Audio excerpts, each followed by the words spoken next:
For referring, वो आपको कैसा लगेगा? सर मैं बात कर रहा हूँ रेफरल इंसेंटिव और कट मनी अरेंजमेंट की, जो कुछ डॉक्टर्स और कुछ डायग्नोस्टिक सेंटर के बीच में चल रहा है और ये एक इनफॉर्मल अरेंजमेंट बन चुका है। सर जरा सोचिए कि जब एक डॉक्टर आपको डायग्नोस्टिक सेंटर से एमआरआई कराने के लिए प्रिस्क्रिप्शन लगकर देता है और वो डायग्नोस्टिक सेंटर इस एमआरआई के लिए 9,000 रुपए का चार्ज करता है, उन 9,000 में से 3,000 रुपए चुपचाप साइलेंटली डायग्नोस्टिक सेंटर डॉक्टर की जेब में डाल देता है for not treating you but for referring, वो आपको कैसा लगेगा? सर मैं बात कर रहा हूँ रेफरल इंसेंटिव और कट मनी अरेंजमेंट की, जो कुछ डॉक्टर्स और कुछ डायग्नोस्टिक सेंटर के बीच में चल रहा है और ये एक इनफॉर्मल अरेंजमेंट बन चुका है। आपको ट्रीट करने के लिए नहीं, आपको रेफर करने के लिए सिर्फ डॉक्टर की जेब में 3,000 रुपए डाला जाता है। सेट कमीशन रेट है, डेडिकेटेड एजेंट है, एक पैरेलल इंसेंटिव इकोनॉमी है सर। और सर टेक्निक सोफिस्टिकेटेड भाषा में इसे डॉक्टर का रेफरल कमीशन और डायग्नोस्टिक सेंटर के खातों में इसे मार्केटिंग एक्सपेंस के तौर पे लिखा जाता है।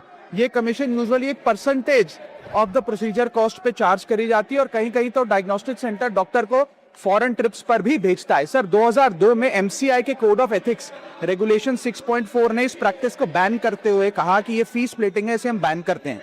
2023 में नेशनल मेडिकल कमीशन ने रजिस्टर्ड मेडिकल प्रैक्टिशनर रेगुलेशन 2023 ने इसे स्पेसिफिकली बैन किया, रेफरल कमीशन कहते हुए, और 1 से 3 महीने की सस्पेंशन तक लगा दी। और ग्रॉस वायलेशन में इस पे चीटिंग, कंस्पिरेसी और कंज्यूमर प्रोटेक्शन की धाराएं भी लग सकती हैं। सर ये जो कॉस्ट का बर्डन है, कट मनी का बर्डन, ये डायग्नोस्टिक सेंटर बियर नहीं करता, ये पेशेंट के इनवॉइस में, उसके बिल में बेक इन करके लगा दिया जाता है।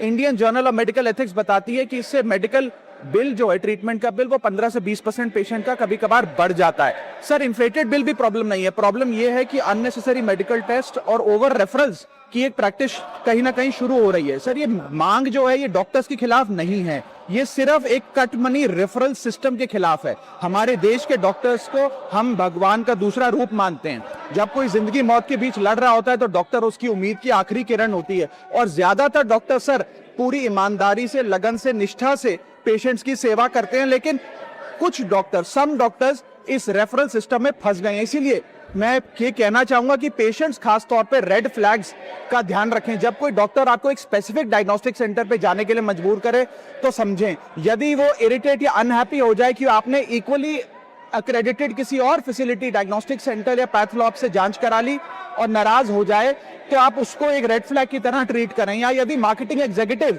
या आपको प्रमोशनल मटेरियल डायग्नोस्टिक सेंटर का अगर डॉक्टर के क्लिनिक में नजर आता है तो इसका भी खासी ध्यान रखें। सर मैं ये एक बहुत महत्वपूर्ण टॉपिक है और खास तौर पे ये टीयर 2, टीयर 3 शहरों में देखा जाता है कि ये रेफरल कमीशन जो है डॉक्टर्स और डायग्नोस्टिक सेंटर के बीच में, ये एक इनफॉर्मल इकोनॉमी बनता जा रहा है, इसे रोकना चाहिए सर।